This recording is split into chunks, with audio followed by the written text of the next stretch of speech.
വനിതകൾക്കായി 90+ mini dealer ഹബ്ബുകൾ നൽകുന്നു. സ്വന്തം നാട്ടിൽ സ്വന്തം ബിസിനസ് തുടങ്ങാം. ഇപ്പോൾ തന്നെ രജിസ്റ്റർ ചെയ്യൂ. വിശദമായ റിപ്പോർട്ടുകളിലേക്ക്. സൗദിക്ക് നേരെ വീണ്ടും ഹൂത്തികളുടെ ഡ്രോൺ ആക്രമണം. അബഹ വിമാനത്താവളത്തിന് നേരെ വന്ന ഡ്രോൺ അറബ് സഖ്യസേന തകർത്തു. വിമാനത്താവളത്തിന്റെ പ്രവർത്തനം സാധാരണ രീതിയിലാണെന്ന് അധികൃതർ അറിയിച്ചു. ഇന്ന് രാവിലെയാണ് അബഹ വിമാനത്താവളം ലക്ഷ്യമാക്കി യമനിലെ ഹൂത്തി ഭീകരവാദികൾ വീണ്ടും ഡ്രോൺ ആക്രമണം നടത്തിയത്. ലക്ഷ്യസ്ഥാനത്ത് എത്തുന്നതിന് മുമ്പ് തന്നെ ഡ്രോൺ തകർത്തതായി അറബ് സഖ്യസേനാ വക്താവ് തുർക്കി അൽ മാലിക്കി പറഞ്ഞു. സൗദിയിലെ സാധാരണക്കാരെ ലക്ഷ്യം വെച്ചാണ് ഇറാന്റെ സഹായത്തോടെ ഹൂത്തികൾ തുടർച്ചയായി ആക്രമണം നടത്തുന്നതെന്ന് അദ്ദേഹം കുറ്റപ്പെടുത്തി. ഇക്കഴിഞ്ഞ വ്യാഴാഴ്ചയും അബഹ വിമാനത്താവളത്തിന് നേരെ ഹൂത്തികൾ ആക്രമണം നടത്തിയിരുന്നു. ഒരു യാത്രാ വിമാനത്തിന് അന്ന് ഭാഗികമായി തീപിടിക്കുകയും ചെയ്തു. ഫ്രാൻസ്, ജർമ്മനി, ഇംഗ്ലണ്ട്, ജപ്പാൻ തുടങ്ങിയ രാജ്യങ്ങളും ഹൂത്തി ആക്രമണങ്ങളെ അപലപിച്ചു. അതേസമയം അബഹ വിമാനത്താവളത്തിന്റെ പ്രവർത്തനം സാധാരണ രീതിയിലാണെന്ന് അധികൃതർ അറിയിച്ചു. ഹൂത്തികളുടെ ആക്രമണം വിമാന സർവീസുകളെ ഒരു തരത്തിലും ബാധിച്ചിട്ടില്ലെന്നും എയർപോർട്ട് അതോറിറ്റി അറിയിച്ചു. 24 ജിദ്ദ. യുഎഇയിൽ കഴിഞ്ഞ 24 മണിക്കൂറിനിടെ 15 പേർ കോവിഡ് ബാധിച്ചു മരിച്ചതായി ആരോഗ്യ മന്ത്രാലയം റിപ്പോർട്ട് ചെയ്തു. ഇതോടെ ആകെ മരണസംഖ്യ 1001 ഇതിനോടകം 50 ലക്ഷം വാക്സിൻ ഡോസുകൾ വിതരണം ചെയ്തതായി അധികൃതർ അറിയിച്ചു. കോവിഡ് മരണസംഖ്യയിൽ ദിനംപ്രതി വലിയ വർധനവാണ് യുഎഇയിൽ രേഖപ്പെടുത്തുന്നത്. ഇന്ന് 15 പേർ കൂടി കോവിഡ് ബാധിച്ച് മരിച്ചതോടെ യുഎയിലെ ആകെ കോവിഡ് മരണസംഖ്യ 1001 ഇന്ന് 2631 പേർക്ക് പുതുതായി കോവിഡ് സ്ഥിരീകരിച്ചു. 1,84,981 പരിശോധനകളിൽ നിന്നാണ് ഇത്രയും പേർക്ക് കോവിഡ് സ്ഥിരീകരിച്ചത്. ഇതോടെ രാജ്യത്ത് വൈറസ് ബാധിച്ചവരുടെ എണ്ണം 3,55,605 അതേസമയം ഇന്ന് 3,589 പേർ രോഗമുക്തി നേടിയിട്ടുണ്ട്. 3,26,780 പേരാണ് ഇതുവരെ യുഎയിൽ കോവിഡ് രോഗമുക്തി നേടിയത്. നിലവിൽ 17,824 പേരാണ് കോവിഡ് ബാധിച്ച് യുഎയിൽ ചികിത്സയിലുള്ളത്. അതിനിടെ യുഎയിലെ വാക്സിൻ വിതരണം 50 ലക്ഷം കടന്നു. ഇന്ന് മാത്രം 1,03,469 ഡോസുകളാണ് വിതരണം ചെയ്തത്. 24 ദുബായ്. ഖത്തറിൽ നിന്ന് 453 പേർക്ക് കൂടി കോവിഡ് സ്ഥിരീകരിച്ചു. കഴിഞ്ഞ 24 മണിക്കൂറിനിടെ 198 പേർ മാത്രമാണ് രോഗമുക്തരായത്. ഖത്തറിൽ ഇന്ന് രോഗം സ്ഥിരീകരിച്ചവരിൽ 403 പേർക്ക് സമ്പർക്കത്തിലൂടെയാണ് രോഗബാധ ഉണ്ടായത്. 50 പേർ വിദേശ രാജ്യങ്ങളിൽ നിന്നെത്തിയവരാണ്. 24 മണിക്കൂറിനിടെ ഒരാൾ കൂടി കോവിഡ് ബാധിച്ചു മരിച്ചു. ചികിത്സയിലായിരുന്ന 86 വയസ്സുകാരനാണ് മരിച്ചത്. പുതിയ കണക്കുകൾ പ്രകാരം രാജ്യത്ത് ആകെ രോഗമുക്തരായവരുടെ എണ്ണം 1,48,137 രാജ്യത്ത് നിലവിൽ കോവിഡ് ബാധിതരായി ഉള്ളവരുടെ എണ്ണം 8,412 ഉയർന്നു. 255 പേരാണ് ഇതുവരെ ഖത്തറിൽ കോവിഡ് ബാധിച്ചു മരിച്ചത്. ഇന്ന് 76 പേരെ കൂടി ആശുപത്രിയിൽ പ്രവേശിപ്പിച്ചു. 589 പേരാണ് നിലവിൽ ആശുപത്രിയിൽ ചികിത്സയിലുള്ളത്. 9 പേരെ കൂടി പുതുതായി തീവ്രപരിചരണ വിഭാഗത്തിൽ പ്രവേശിപ്പിച്ചതോടെ 86 പേർ ICUവിലാണ്. ഖത്തറിൽ ഇന്നലെ കോവിഡ് നിയന്ത്രണങ്ങൾ ലംഘിച്ച 631 പേർക്കെതിരെ നടപടി സ്വീകരിച്ചു. മാസ്ക് ധരിക്കാത്തതിന് 580 പേരാണ് പിടിയിലായത്. സക്കറിയ സലാഹുദ്ദീൻ, 24 ദോഹ. കുവൈത്തിൽ നിന്ന് 851 പേർക്ക് വൈറസ് ബാധ സ്ഥിരീകരിച്ചു. ഇതോടെ വൈറസ് ബാധിച്ചവരുടെ ആകെ എണ്ണം 1,76,903 6 മരണം കൂടി ഇന്ന് റിപ്പോർട്ട് ചെയ്തു. കുവൈറ്റിൽ കഴിഞ്ഞ 24 മണിക്കൂറിനിടെ 851 പേർക്ക് കൂടി വൈറസ് ബാധ സ്ഥിരീകരിച്ചു. ഇതോടെ രാജ്യത്ത് വൈറസ് ബാധിച്ചവരുടെ ആകെ എണ്ണം 1,76,903 വൈറസ് ബാധയെ തുടർന്ന് വിവിധ ആശുപത്രികളിൽ ചികിത്സയിലായിരുന്ന 6 പേർക്ക് കൂടി ഇന്നും ജീവൻ നഷ്ടമായി. ഇതോടെ വൈറസ് ബാധിച്ച് 67 മലയാളികളടക്കം മരിച്ചവരുടെ ആകെ എണ്ണം 998 ഉയർന്നു. അതേസമയം രോഗമുക്തി നേടിയവരുടെ എണ്ണത്തിലും ഇന്ന് നേരിയ വർധനവുണ്ട്. 717 പേരാണ് ഇന്ന് രോഗമുക്തരായത്. ഇതോടെ രോഗമുക്തി നേടിയവരുടെ ആകെ എണ്ണം 1,65,254 നിലവിൽ ചികിത്സയിലുള്ളവരുടെ എണ്ണത്തിലും തീവ്രപരിചരണ വിഭാഗത്തിലുള്ളവരുടെ എണ്ണത്തിലും നേരിയ വർധനവ് തന്നെയാണ് രേഖപ്പെടുത്തിയത്. 10,651 ആക്റ്റീവ് കേസുകളാണ് നിലവിൽ ചികിത്സയിലുള്ളത്. ഇവരിൽ തീവ്രപരിചരണ വിഭാഗത്തിലുള്ളവരുടെ എണ്ണം 129 കഴിഞ്ഞ 24 മണിക്കൂറിനിടെ രാജ്യത്ത് 9,119 പേരിൽ കോവിഡ് പരിശോധന നടത്തിയതായും ഇതുവരെയായി രാജ്യത്ത് 16,60,406 പരിശോധനകളാണ് നടത്തിയതെന്നും ആരോഗ്യ മന്ത്രാലയം അറിയിച്ചു. 24 കുവൈറ്റ്. വെന്റിലേഷൻ സൗകര്യമില്ലാത്തത് കാരണം 300-ലേറെ പേർക്ക് സൗദിയിൽ കോവിഡ് പടർന്നതായി ആരോഗ്യ മന്ത്രാലയം. അടച്ചിട്ട സ്ഥലങ്ങളിൽ ഇരിക്കുന്നത് പരമാവധി ഒഴിവാക്കണമെന്ന് മന്ത്രാലയം ഓർമ്മിപ്പിച്ചു. അതേസമയം ശക്തമായ പരിശോധന കാരണം വാണിജ്യ കേന്ദ്രങ്ങളിൽ കോവിഡ് നിയമലംഘനങ്ങൾ കുറഞ്ഞു വരുന്നതായാണ് റിപ്പോർട്ട്. വെന്റിലേഷൻ സൗകര്യമില്ലാത്തത് കാരണം 318 പേർക്ക് സമീപകാലത്ത് കോവിഡ് സ്ഥിരീകരിച്ചതായി സൗദി ആരോഗ്യ മന്ത്രാലയം അറിയിച്ചു. വെന്റിലേഷൻ സൗകര്യമില്ലാതെ അടച്ചിട്ട മുറികളിൽ ആളുകൾ കൂടുന്നത് വൈറസ് വ്യാപനത്തിന് സാധ്യത വർദ്ധിപ്പിക്കും. ഓഫീസുകൾ, റെസ്റ്റോറന്റുകൾ, റിസോർട്ടുകൾ, ഷോപ്പിംഗ് സെന്ററുകൾ, ലേബർ ക്യാമ്പുകൾ, വാഹനങ്ങൾ, കപ്പലുകൾ തുടങ്ങിയ സ്ഥലങ്ങളിൽ നിന്നാണ് വെന്റിലേഷൻ സൗകര്യം ഇല്ലാത്തതിനാൽ പലർക്കും കോവിഡ് സ്ഥിരീകരിച്ചതെന്നും മന്ത്രാലയം അറിയിച്ചു. അതുകൊണ്ട് വെന്റിലേഷൻ സൗകര്യം ഉറപ്പുവരുത്താൻ എല്ലാവരും ശ്രദ്ധിക്കണമെന്ന് മന്ത്രാലയം ഓർമ്മിപ്പിച്ചു. റിയാദിൽ മാനവശേഷി സാമൂഹ്യ വികസന മന്ത്രാലയം കഴിഞ്ഞ 5 ദിവസങ്ങൾക്കിടെ സ്വകാര്യ സ്ഥാപനങ്ങളിൽ നടത്തിയ 2600 പരിശോധനകളിൽ 300 കോവിഡ് നിയമലംഘനങ്ങൾ കണ്ടെത്തി. റിയാദിൽ കഴിഞ്ഞ 2 ദിവസങ്ങൾക്കിടെ നിയമലംഘനങ്ങളുടെ എണ്ണം 35% കുറഞ്ഞതായി നഗരസഭ അറിയിച്ചു. ബുധനാഴ്ച നഗരത്തിൽ 132 നിയമലംഘനങ്ങൾ റിപ്പോർട്ട് ചെയ്ത സ്ഥാനത്ത് ഇന്നലെ റിപ്പോർട്ട് ചെയ്തത് 57 നിയമലംഘനങ്ങൾ മാത്രമാണ്. പരിശോധന കർക്കശമാക്കിയതോടെയാണ് നിയമലംഘനങ്ങളുടെ എണ്ണം കുറഞ്ഞത്. അസീർ നഗരസഭ കഴിഞ്ഞ 10 ദിവസങ്ങൾക്കിടെ 1800 നിയമലംഘനങ്ങൾ കണ്ടെത്തി. 415 സ്ഥാപനങ്ങൾ അടച്ചുപൂട്ടി. കിഴക്കൻ പ്രവിശ്യയിൽ ഇന്നലെ 46 നിയമലംഘനങ്ങൾ കണ്ടെത്തി. 29 സ്ഥാപനങ്ങൾ അടപ്പിച്ചു. ജിദ്ദയിൽ 2 ദിവസത്തിനിടെ നഗരസഭ 8824 പരിശോധനകൾ നടത്തി. 341 നിയമലംഘനങ്ങൾ കണ്ടെത്തി. 298 സ്ഥാപനങ്ങൾ അടപ്പിച്ചു. ജലീൽ കടമകലം, 24 ജിദ്ദ. അടുത്ത ഹജ്ജ് വേളയിൽ സേവനം ചെയ്യാനുള്ള ആരോഗ്യ പ്രവർത്തകരിൽ നിന്നും സൗദി ആരോഗ്യ മന്ത്രാലയം അപേക്ഷ ക്ഷണിച്ചു. യോഗ്യരായവരെ തിരഞ്ഞെടുക്കാൻ പ്രത്യേക സമിതി രൂപീകരിക്കാനും ആരോഗ്യ മന്ത്രാലയം നിർദ്ദേശം നൽകി. അടുത്ത ഹജ്ജിനുള്ള ഒരുക്കത്തിലാണ് സൗദി ആരോഗ്യ മന്ത്രാലയം. തീർത്ഥാടകർക്ക് മെച്ചപ്പെട്ട ആരോഗ്യ പരിരക്ഷ ഉറപ്പുവരുത്തുന്നതിനുള്ള ശ്രമങ്ങൾ മന്ത്രാലയം ആരംഭിച്ചു. ഇതിന്റെ ഭാഗമായാണ് അടുത്ത ഹജ്ജ് വേളയിൽ ആരോഗ്യ സേവനത്തിന് തയ്യാറുള്ള ആരോഗ്യ പ്രവർത്തകരിൽ നിന്നും മന്ത്രാലയം അപേക്ഷ ക്ഷണിച്ചത്. മക്കയിലും മദീനയിലും പ്രവേശന കവാടങ്ങളിലും ഹജ്ജുമായി ബന്ധപ്പെട്ട മറ്റു സ്ഥലങ്ങളിലുമുള്ള ആരോഗ്യ കേന്ദ്രങ്ങളിൽ ജോലി ചെയ്യാനാണ് ക്ഷണം. അപേക്ഷകരിൽ നിന്നും യോഗ്യരായവരെ തെരഞ്ഞെടുക്കാൻ ഓരോ മേഖലയിലും ആരോഗ്യവകുപ്പ് ഉദ്യോഗസ്ഥരുടെ പ്രത്യേക സമിതി രൂപീകരിക്കാനും മന്ത്രാലയം നിർദ്ദേശം നൽകി. വിദഗ്ധരായ ഡോക്ടർമാരും നഴ്സുമാരും ടെക്നീഷ്യന്മാരും ഉൾപ്പെടെയുള്ള ആരോഗ്യ പ്രവർത്തകരെയാണ് മന്ത്രാലയം പ്രതീക്ഷിക്കുന്നത്. അടുത്ത ജൂലൈയിലാണ് ഈ വർഷത്തെ ഹജ്ജ്. കഴിഞ്ഞ വർഷത്തെ പോലെ കോവിഡ് പ്രോട്ടോകോൾ പാലിച്ച് തീർത്ഥാടകരുടെ എണ്ണം നിയന്ത്രിച്ചായിരിക്കും അടുത്ത ഹജ്ജും എന്നാണ് സൂചന. ജലീൽ കടമകലം, 24 ജിദ്ദ. സൗദിയിൽ കൂടുതൽ നിയന്ത്രണങ്ങൾ ഏർപ്പെടുത്തേണ്ട സാഹചര്യം ഇപ്പോൾ ഇല്ലെന്നും എന്നാൽ കോവിഡ് കേസുകളുടെ എണ്ണം വർദ്ധിച്ചാൽ കൂടുതൽ കർശനമായ നിയന്ത്രണങ്ങൾ കൊണ്ടുവരുമെന്നും സൗദി ആരോഗ്യ മന്ത്രാലയം അറിയിച്ചു. സൗദിയിൽ ഇന്ന് 337 കോവിഡ് കേസുകളും 4 മരണവുമാണ് റിപ്പോർട്ട് ചെയ്തത്. കോവിഡ് കേസുകളുടെ എണ്ണം തുടർച്ചയായി 5 മുതൽ 10 വരെ ശതമാനം വർദ്ധിച്ചാൽ കൂടുതൽ കർക്കശമായ നിയന്ത്രണങ്ങൾ സൗദിയിൽ ഏർപ്പെടുത്തേണ്ടി വരുമെന്നും നിലവിൽ അങ്ങനെ ഒരു സാഹചര്യമില്ലെന്നും സൗദി ആരോഗ്യ മന്ത്രാലയം അണ്ടർ സെക്രട്ടറി ഹാനി ജൌഹദാർ പറഞ്ഞു. കുടുംബങ്ങൾ ഒത്തുകൂടുന്നതുകൊണ്ടാണ് ഇപ്പോൾ കൂടുതൽ ആളുകൾക്കും കോവിഡ് ബാധിക്കുന്നത്. ആൾക്കൂട്ടം ഒഴിവാക്കുന്നത് ഉൾപ്പെടെയുള്ള എല്ലാ മുൻകരുതലുകളും സ്വീകരിക്കണമെന്ന് മന്ത്രാലയം പൊതുജനങ്ങളെ ഓർമ്മിപ്പിച്ചു. കോവിഡ് വാക്സിന്റെ 2ാമത്തെ ഡോസ് നൽകുന്ന തീയതി അടുത്തയാഴ്ച തീരുമാനിക്കും. അടുത്ത 3 മാസത്തിനുള്ളിൽ രാജ്യത്തെ ഭൂരിഭാഗം ആളുകൾക്കും വാക്സിൻ നൽകുമെന്നും മന്ത്രാലയം അറിയിച്ചു.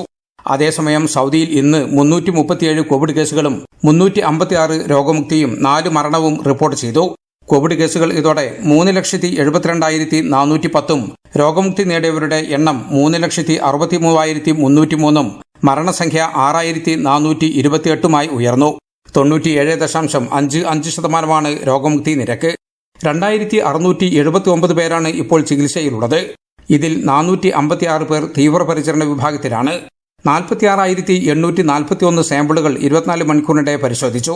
പരിശോധിച്ച സാമ്പിളുകൾ ഇതോടെ 1,29,46,778 .72% ഇന്നത്തെ ടെസ്റ്റ് പോസിറ്റിവിറ്റി നിരക്ക്.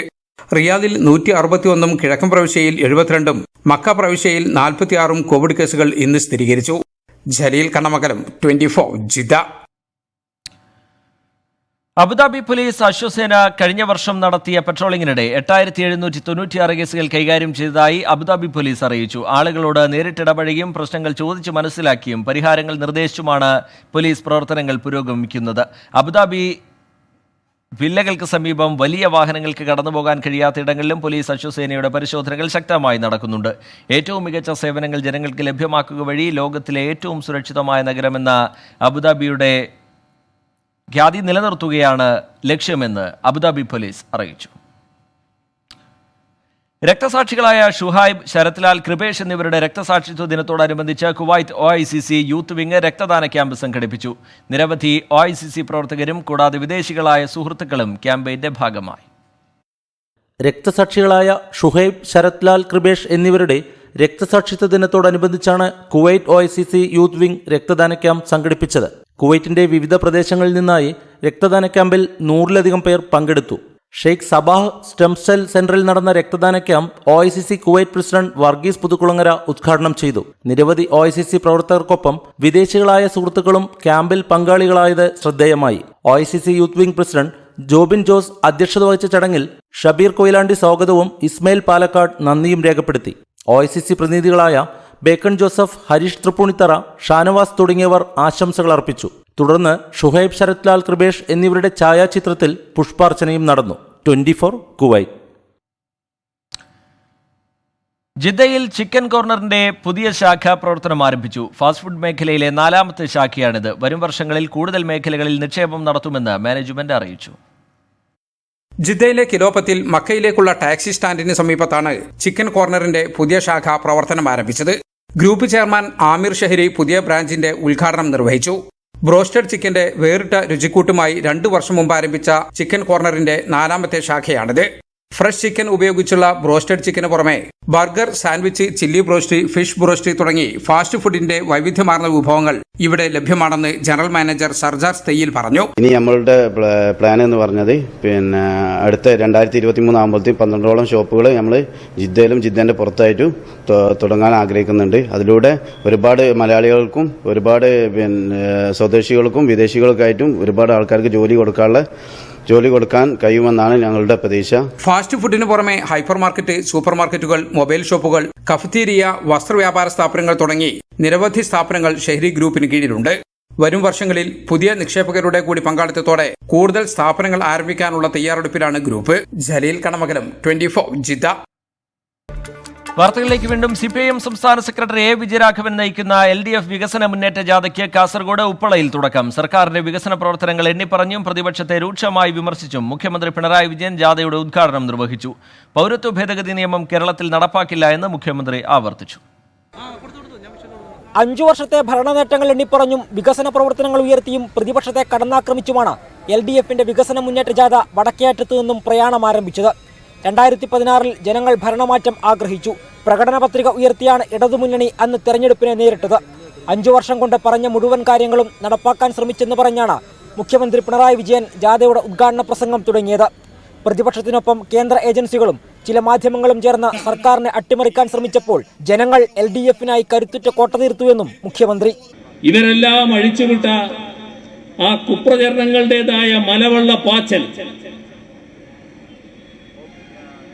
അതിനെ LDFനെ ഒന്നും ചെയ്യാനായില്ല. കാരണം അത്ര കരുത്തുറ്റ കോട്ട ജനങ്ങൾ ഇവിടെ തീർത്തിരുന്നു. പൗരത്വ ഭേദഗതി നിയമം കേരളത്തിൽ നടപ്പാക്കില്ല എന്നും മുഖ്യമന്ത്രി ആവർത്തിച്ചു. UDFനെയും BJPയെയും മുസ്ലിം ലീഗിനെയും ഒരുപോലെ വിമർശിച്ചായിരുന്നു ജാഥ ക്യാപ്റ്റൻ A. വിജയരാഘവൻ സംസാരിച്ചത്. സർക്കാരിനെ തകർക്കാൻ മാധ്യമങ്ങളെ കൂട്ടുപിടിച്ച് ടൺ കണക്കിന് കളവുകൾ പ്രചരിപ്പിച്ചെന്ന് വിജയരാഘവൻ. ഇടതുപക്ഷ ഗവൺമെന്റിനെതിരായിട്ട് വ്യാപകമായ കളവുകൾ പ്രചരിപ്പിച്ചു. ടൺ കണക്കിന് ഫണ്ട് എന്ന് പ്രചരണം നടത്തുന്നത് പോലെ ടൺ കണക്കിന് കളവുകൾ ഇടതുപക്ഷത്തിനെതിരായിട്ട് ഉൽപ്പാദിപ്പിച്ചു. കർശന നിയന്ത്രണം പ്രഖ്യാപിച്ചിരുന്നെങ്കിലും വികസന മുന്നേറ്റ ജാഥയിലും കോവിഡ് മാർഗനിർദ്ദേശങ്ങൾ പൂർണ്ണമായും പാലിക്കപ്പെട്ടില്ല. കാസർഗോഡ്, കണ്ണൂർ, വയനാട്, കോഴിക്കോട്, മലപ്പുറം, പാലക്കാട്, തൃശൂർ ജില്ലകളിലാണ് വടക്കൻ മേഖലാ ജാഥ പര്യടനം നടത്തുന്നത്. ഫെബ്രുവരി 26 ജാഥ തൃശൂരിൽ സമാപിക്കും. CPI നേതാവ് ബിനോയ് വിശ്വം നയിക്കുന്ന ജാഥ നാളെ എറണാകുളത്തു നിന്നും ആരംഭിക്കും. 24 Kasaragod. Pala MLA Mani C Kappan LDF വിട്ടു. UDF ഘടകകക്ഷിയാകുമെന്നും 1ലധികം സീറ്റുകൾ ഉറപ്പിച്ചുവെന്നും കാപ്പൻ. തീരുമാനം വ്യക്തിപരമെന്നും കാപ്പന് ശരത് പവാറിന്റെ പിന്തുണയില്ല എന്നും NCP സംസ്ഥാന അധ്യക്ഷൻ TP പീതാംബരൻ പ്രതികരിച്ചു. മാണി സി കാപ്പന്റെ തീരുമാനം അണികളോടുള്ള അനീതിയെന്ന് മന്ത്രി AK ശശീന്ദ്രൻ പറഞ്ഞു.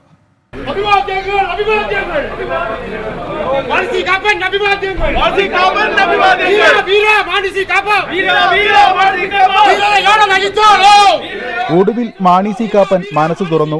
പ്രതിപക്ഷ നേതാവ് രമേശ് ചെന്നിത്തലയുടെ ഐശ്വര്യ കേരള യാത്ര നാളെ പാലായിലെത്തുമ്പോൾ ഇടതുമുന്നണി വിട്ട UDFന്റെ ഭാഗമാകുമെന്ന പ്രതികരണം. ഐശ്വര്യ കേരള യാത്രയിൽ പങ്കെടുക്കും, അതിന് സംശയം. UDF സ്ഥാനത്ത് UDFിന്റെ ഘടകകക്ഷിയെ പ്രതീക്ഷിക്കാം. 7 ജില്ലാ കമ്മിറ്റികളും 9 സംസ്ഥാന ഭാരവാഹികളും ഒരു ദേശീയ സെക്രട്ടറിയും ഒപ്പമുണ്ടെന്ന അവകാശവാദം. പുതിയ പാർട്ടി രൂപീകരിച്ച് ഘടകകക്ഷിയായാലും പാലാ ഉൾപ്പെടെ 3 സീറ്റുകൾ UDF ഉറപ്പു നൽകിയെന്ന കാപ്പൻ. 100% ആത്മവിശ്വാസമുണ്ട്. ഉറപ്പായും നല്ല ഭൂരിപക്ഷത്തിൽ ഇവിടെ ജയിച്ചിരിക്കും. ചങ്കായിട്ട് തന്നെ എനിക്കും ഞരമ്പെല്ലാം പ്രവർത്തിച്ചോളും. ഇടതുമുന്നണി പ്രവർത്തകരോട് കാപ്പൻ അനീതി കാട്ടിയെന്ന ആരോപണവുമായി മന്ത്രി AK ശശീന്ദ്രൻ രംഗത്തെത്തി. ദേശീയ നേതൃത്വം എന്ത് തീരുമാനമെടുത്താലും മുന്നണി വിടാൻ കാപ്പൻ നേരത്തെ ഗൂഢാലോചന നടത്തിയെന്നും ആരോപണം. പാർട്ടി നേതൃത്വം ചർച്ച ചെയ്തുകൊണ്ടിരിക്കുന്നു എന്ന് അദ്ദേഹം തന്നെ അവകാശപ്പെടുമ്പോൾ ആ ചർച്ചയ്ക്ക് കാത്തിരിക്കാതെ സ്വയം തീരുമാനം പ്രഖ്യാപിക്കാൻ മാത്രമുള്ള അടിയന്തരാവസ്ഥ എന്താണ്? 4 തവണ മത്സരിച്ച AK ശശീന്ദ്രൻ മുന്നണിക്ക് പേരുദോഷമുണ്ടാക്കിയ നേതാവാണെന്നായിരുന്നു ഇതിന് കാപ്പന്റെ മറുപടി.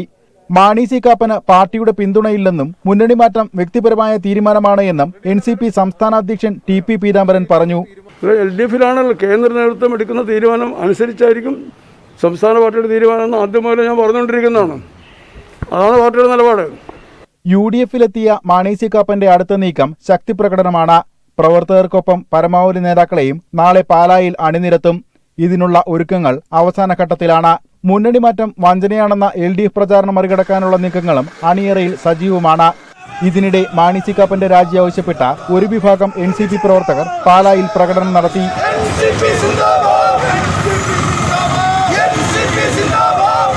വിവിധ ബ്യൂറോകൾക്കൊപ്പം 24 കോട്ടയം. UDF പാളയത്തിലേക്ക് പോയ മാണി സി കാപ്പനെതിരെ രൂക്ഷ വിമർശനവുമായി ഇടതു നേതാക്കൾ. മാണി സി കാപ്പന്റേത് മാന്യതയില്ലാത്ത രാഷ്ട്രീയ നിലപാടാണെന്നായിരുന്നു CPIM നേതാക്കളുടെ പ്രതികരണം. MLA സ്ഥാനം രാജിവെക്കാനുള്ള രാഷ്ട്രീയ മര്യാദ മാണി സി കാപ്പൻ കാണിക്കണമെന്ന് CPI സംസ്ഥാന സെക്രട്ടറി കാനം രാജേന്ദ്രൻ ആവശ്യപ്പെട്ടു. KM മാണിക്ക് ശേഷം പാലായിൽ ഇടതുമുന്നണിയുടെ വിജയക്കൊടി നാട്ടിയ മാണി സി കാപ്പൻ പാളയം വിടുമ്പോൾ ഇടതു നേതാക്കൾക്ക് കുലുക്കമില്ല. കാപ്പന്റേത് രാഷ്ട്രീയ മര്യാദകേടാണെന്ന് ഒരേ സ്വരത്തിൽ വിമർശിക്കുന്നു ഇടതു നേതാക്കൾ. മാണി സി കാപ്പന്റേത് മാന്യതയില്ലാത്ത രാഷ്ട്രീയ നിലപാടാണെന്നായിരുന്നു CPIM സംസ്ഥാന സെക്രട്ടറി A വിജയരാഘവന്റെ പ്രതികരണം. രാഷ്ട്രീയ മാന്യതകൾക്ക് നിരക്കാത്ത ഒരു കാര്യമാണ്, അത്രയേ ഉള്ളൂ. LDF വിട്ട മാണി സി കാപ്പൻ MLA സ്ഥാനം രാജിവെക്കാൻ മര്യാദ കാട്ടണമെന്ന് CPI സംസ്ഥാന സെക്രട്ടറി കാനം രാജേന്ദ്രൻ. LDFിലെ അദ്ദേഹത്തിന്റെ സ്ഥാനം രാജിവെച്ചതിന് ശേഷം പോവുക എന്നതാണ് ഇതിന്റെ മര്യാദ. അതേസമയം മാണി സി കാപ്പനെ ഇരുകൈയും നീട്ടി സ്വീകരിക്കുകയാണ് UDF. മാണി സി കാപ്പനെ മുൻനിർത്തി ജോസ് കെ മാണി പക്ഷത്തെ വീഴ്ത്തി പാലാ സീറ്റ് പിടിക്കാമെന്നാണ് UDFിന്റെ കണക്കുകൂട്ടൽ. മാണി സി കാപ്പനൊപ്പം NCPയെയും സ്വാഗതം ചെയ്യുകയാണ് പ്രതിപക്ഷ നേതാവ് രമേശ് ചെന്നിത്തല. NCPയുടെ നേതൃത്വത്തിൽ ആണ് വരുന്ന അവർ അതിൻ്റെ രൂപമായിട്ടില്ല. അവർ തീരുമാനം പ്രഖ്യാപിച്ചു കഴിഞ്ഞാൽ അതിൻ്റെ ഘടകകക്ഷികളിലൂടെ ആലോചിച്ചൊരു തീരുമാനമെടുക്കും. Sitting MLA Mani C Kappan UDF ക്യാമ്പിലെത്തിയതോടെ പാലായിലെ തെരഞ്ഞെടുപ്പ് ഇരു മുന്നണികൾക്കും അഭിമാന പോരാട്ടമാകും. വിവിധ ബ്യൂറോകൾക്കൊപ്പം ന്യൂസ് ഡെസ്ക് 24. മാണി സി കാപ്പന്റെ മുന്നണി മാറ്റത്തിൽ ഇടതുമുന്നണിക്ക് ഒരു കോട്ടവും വരില്ല എന്ന് ജോസ് കെ മാണി. മാണി സി കാപ്പൻ UDFിലേക്ക് വരുന്നത് ഗുണകരമാകുമെന്ന് മുൻ മുഖ്യമന്ത്രി ഉമ്മൻചാണ്ടി പ്രതികരിച്ചു. പ്രാഥമിക ചർച്ച പോലും നടക്കാത്ത പാലാ സീറ്റിനെ ചൊല്ലി പുറത്തുപോയ കാപ്പന് ലക്ഷ്യം വേറെയാണെന്ന് മന്ത്രി MM മണി കുറ്റപ്പെടുത്തി. സീറ്റിന്റെ കാര്യത്തിൽ ഒരു ചർച്ചയും മുന്നണിക്കകത്തോ ഉഭയകക്ഷി ചർച്ചയായിട്ടോ നടന്നിട്ടില്ല. അപ്പം നടക്കാത്ത കാര്യത്തിന് വേണ്ടി ഒരു തർക്കം ഉന്നയിക്കേണ്ട കാര്യവുമില്ല. ഇടതുമുന്നണി വിട്ട് UDFിലേക്ക് വരുന്നതിനെ സ്വാഗതം ചെയ്തിട്ടുണ്ട്. അത് ഗുണകരമാകും. കാപ്പൻ അവിടെ ഇങ്ങോട്ട് കുന്തവും ഇല്ല. ഒന്ന് നിൽക്കും പോക്കും, പുള്ളി സിനിമാക്കാരുടെ പുറകെ പോകും. അത് തന്നെ. കേരളത്തിലെ നിയമന വിവാദം ലോക്സഭയിൽ ഉന്നയിച്ച UDF സംസ്ഥാന സർക്കാർ PSC വഴി നിയമനം നടത്താതെ പിൻവാതിൽ നിയമനം നടത്തുന്നത് കേന്ദ്ര സർക്കാർ തടയണമെന്ന് NK പ്രേമചന്ദ്രൻ ആവശ്യപ്പെട്ടു. താൽക്കാലിക നിയമനങ്ങൾ സ്ഥിരപ്പെടുത്തുക വഴി അർഹരായ പിന്നാക്ക വിഭാഗക്കാർക്ക് തൊഴിൽ നിഷേധിക്കുകയാണെന്ന് കൊടിക്കുന്നിൽ സുരേഷ് കുറ്റപ്പെടുത്തി. ശൂന്യവേളയിൽ NK പ്രേമചന്ദ്രനാണ് കേരളത്തിലെ നിയമന വിവാദം സഭയുടെ ശ്രദ്ധയിലെത്തിച്ചത്. യോഗ്യരായ ഉദ്യോഗാർത്ഥികളെ നോക്കുകുത്തിയാക്കി സർക്കാർ പിൻവാതിൽ നിയമനം നടത്തുകയാണെന്ന് പ്രേമചന്ദ്രൻ ആരോപിച്ചു. PSC ഇക്കാര്യത്തിൽ നിയമപരമായ കർത്തവ്യം കാട്ടുന്നില്ല. ഈ സാഹചര്യത്തിൽ കേന്ദ്ര സർക്കാർ അടിയന്തരമായി ഇടപെടണമെന്ന് NK പ്രേമചന്ദ്രൻ നിർദ്ദേശിച്ചു. I urge upon the government of India to intervene in the issue so that the Public Service Commission and the recruitment through Public Service Commission is done in a proper way. With these words I conclude. താൽക്കാലിക നിയമനങ്ങൾ സ്ഥിരപ്പെടുത്തുന്നതിനെതിരെയായിരുന്നു കൊടിക്കുന്നിൽ സുരേഷിന്റെ ശ്രദ്ധ ക്ഷണിക്കൽ. ഇങ്ങനെ ചെയ്യുന്നതിനാൽ അർഹരായ പിന്നാക്ക സമുദായാംഗങ്ങളുടെ അവസരമാണ് നഷ്ടമാകുന്നത്.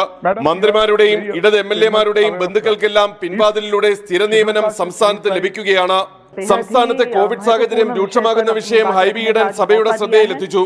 ഇക്കാര്യത്തിൽ കേന്ദ്രം ഇടപെട്ട പ്രതിരോധ പ്രവർത്തനങ്ങൾ ഊർജിതമാക്കണമെന്നായിരുന്നു ഹൈബി ഈഡന്റെ ആവശ്യം. ആർ രാധാകൃഷ്ണൻ, 24, ഡൽഹി. PSC ഉദ്യോഗാർത്ഥികൾ സെക്രട്ടേറിയറ്റിന് മുന്നിൽ നടത്തുന്ന സമരത്തെ ന്യായീകരിച്ച് CPI. തൊഴിലിനായുള്ള ഏത് സമരവും ന്യായമെന്ന് CPI സംസ്ഥാന സെക്രട്ടറി കാനം രാജേന്ദ്രൻ പറഞ്ഞു. ഉദ്യോഗാർത്ഥികളുടെ ന്യായമായ ആവശ്യങ്ങൾ സർക്കാർ പരിഗണിക്കണം. പരിഹരിക്കാവുന്ന വിഷയങ്ങളിൽ സർക്കാർ ഇടപെടണമെന്നും കാനം രാജേന്ദ്രൻ 24-നോട് പറഞ്ഞു. തൊഴിലിനു വേണ്ടിയുള്ള എല്ലാവരുടെയും സമരം ന്യായമാണ്. ഒരാളിന് തൊഴിൽ കിട്ടണം എന്ന് പറയുന്നത്, ജീവിക്കുന്നതിന് വേണ്ടി ഒരു തൊഴിൽ വേണം എന്ന് പറയുന്നത് ന്യായമല്ല എന്ന് ആർക്കാ പറയാൻ പറ്റുക?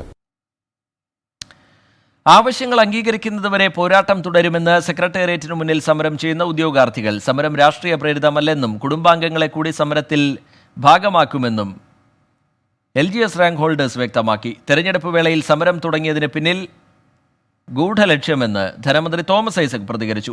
ഉദ്യോഗാർത്ഥികളുമായുള്ള ചർച്ചയിൽ ബാഹ്യ ഇടപെടൽ ഉണ്ടായെന്ന DYFI ആരോപണത്തെ പരിഹസിച്ച് പ്രതിപക്ഷ നേതാവും രംഗത്തെത്തി. മുഖ്യമന്ത്രിയുടെ ഓഫീസുമായി ഇന്നലെ അർദ്ധരാത്രി നടത്തിയ ചർച്ച പരാജയപ്പെട്ടതിന് പിന്നാലെ സമരം കടുപ്പിക്കാനൊരുങ്ങുകയാണ് LGS റാങ്ക് ഹോൾഡേഴ്സ്. തസ്തിക സൃഷ്ടിക്കുകയെന്ന ആവശ്യത്തിൽ നിന്ന് പിന്നോട്ടു പോകില്ലെന്ന് പറഞ്ഞ ഉദ്യോഗാർത്ഥികൾ സമരം രാഷ്ട്രീയ പ്രേരിതമല്ലെന്നും ആവർത്തിച്ചു. ചർച്ചയിൽ ബാഹ്യ ഇടപെടലുകൾ ഉണ്ടായെന്ന DYFI ആരോപണത്തിന് മറുപടി ഇങ്ങനെ: CPM അനുഭാവികളും DYFI മെമ്പർമാരുമായിട്ടുള്ള ഞങ്ങളുടെ റാങ്ക് ഹോൾഡേഴ്സ് തന്നെയാണ് ഞങ്ങളോട് ഇടപെട്ടിട്ടുള്ളത്. അങ്ങനെ ഒരു ബാഹ്യമായിട്ടുള്ള ഇടപെടൽ നടന്നിട്ടുണ്ടെന്നുള്ള സത്യമാണ്, അല്ലാതെ മറ്റാരും ഇടപെട്ടിട്ടില്ല. സമരം ഫണ്ട് ചെയ്തതെന്ന ആരോപണവും ഉദ്യോഗാർത്ഥികൾ നിഷേധിച്ചു. എന്നാൽ സമരം ആസൂത്രിതമെന്ന് ധനമന്ത്രി തോമസ് ഐസക് ഇന്നും ആവർത്തിച്ചു. ഇത് അങ്ങനെ ആസൂത്രിതമായ രാഷ്ട്രീയ കളി. DYFI സർക്കാരിനു വേണ്ടി വിടുപണി ചെയ്യുകയാണെന്ന് പ്രതിപക്ഷ നേതാവ് പരിഹസിച്ചു. DYFIയുടെ ഈ ശ്രമം പൊളിക്കാൻ ചൈന, പാകിസ്ഥാൻ തുടങ്ങിയ രാജ്യങ്ങൾ ബാഹ്യശക്തികളായി ഇടപെട്ടിട്ടുണ്ട്. തൊഴിലല്ലെങ്കിൽ ജയിലെന്ന് പറഞ്ഞവരെവിടെ? ഇപ്പം സമരം ഒത്തുതീർപ്പെത്തിക്കാനും സർക്കാരിന് വേണ്ടി വിടുപണി ചെയ്യാനുമാണ് ഒരു യുവജന സംഘടന നടക്കുന്നത്. CPO റാങ്ക് ഹോൾഡേഴ്സ് ശയന പ്രദക്ഷിണം നടത്തിയാണ് ഇന്ന് പ്രതിഷേധിച്ചത്.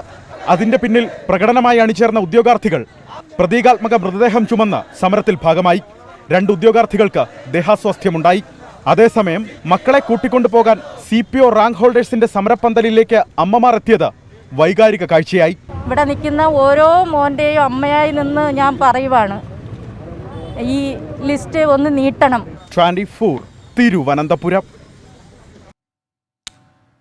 ശബരിമല വിഷയത്തിൽ സുപ്രീം കോടതിയാണ് തീരുമാനമെടുക്കേണ്ടതെന്ന് CPIM സംസ്ഥാന ആക്ടിംഗ് സെക്രട്ടറി A. വിജയരാഘവൻ. സമരം ചെയ്യാനുള്ള ജനാധിപത്യ അവകാശം PSC ഉദ്യോഗാർത്ഥികൾക്കുണ്ട്. എന്നാൽ സർക്കാരിന് പരിഹാരം കാണാനാകാത്ത വിഷയമാണിതെന്നും വിജയരാഘവൻ വ്യക്തമാക്കി. 24-ന് നൽകിയ പ്രത്യേക അഭിമുഖത്തിലായിരുന്നു A. വിജയരാഘവന്റെ പ്രതികരണം. ശബരിമല സുപ്രീം കോടതിയുടെ പരിഗണനയിലുള്ള വിഷയമാണ്. രാജ്യത്തെ പരമോന്നത കോടതി അക്കാര്യത്തിൽ തീരുമാനമെടുക്കട്ടെ. വിധി വന്ന ശേഷം അതെങ്ങനെ നടപ്പിലാക്കണമെന്ന് സർക്കാർ തീരുമാനിക്കും. കോടതി വിധി വന്നതിന് ശേഷം വരുന്ന കാര്യങ്ങളാണത്. അതുകൊണ്ട് തന്നെ കോടതിയുടെ മുന്നിൽ കിടക്കുന്ന ഒരു കാര്യത്തെക്കുറിച്ച് നമുക്ക് ഒരിക്കലും ആന്റിസിപ്പേറ്ററി ആയിട്ട് സംസാരിക്കാനേ പറ്റില്ല, അത് ചർച്ചാവിധേയമാക്കാനും പറ്റില്ല. സബ്ജുഡീസാ. സെക്രട്ടേറിയറ്റിന് മുന്നിൽ PSC റാങ്ക് ഹോൾഡേഴ്സ് നടത്തുന്ന സമരം സർക്കാരിന് പരിഹരിക്കാൻ കഴിയാത്ത വിഷയത്തിന്മേലുള്ളതാണ്. സമരം ചെയ്യാനുള്ള ജനാധിപത്യ അവകാശം അവർക്കുണ്ടെന്നും A. വിജയരാഘവൻ പറഞ്ഞു. അത് പരിഹരിക്കാൻ കഴിയുന്ന വിഷയത്തിലേ പരിഹരിക്കാൻ പറ്റൂ ഇത്തരം സമരങ്ങളിൽ. ഇത് നിങ്ങൾ അല്ല, സമരം ജനാധിപത്യ അവകാശ. News desk 24. സമരം ചെയ്യുമ്പോൾ ഐ ലീഗിൽ ഗോകുലം കേരള FCക്ക് തകർപ്പൻ ജയം. ട്രാവു FCയെ 1-3 ഗോളിനാണ് തോൽപ്പിച്ചത്. എമിൽ ബെന്നി, ഷെരീഫ് മുഹമ്മദ്, സുഡിങ് ലിയാൻ എന്നിവരാണ് സ്കോറർമാർ. ജയത്തോടെ ഗോകുലം 6ാം സ്ഥാനത്തെത്തി. ഗൾഫ് ഫോക്കസ് പൂർത്തിയാവുകയാണ്. നമസ്കാരം. You are watching 24 from News Headquarters, Kochi. #1 election channel, 24.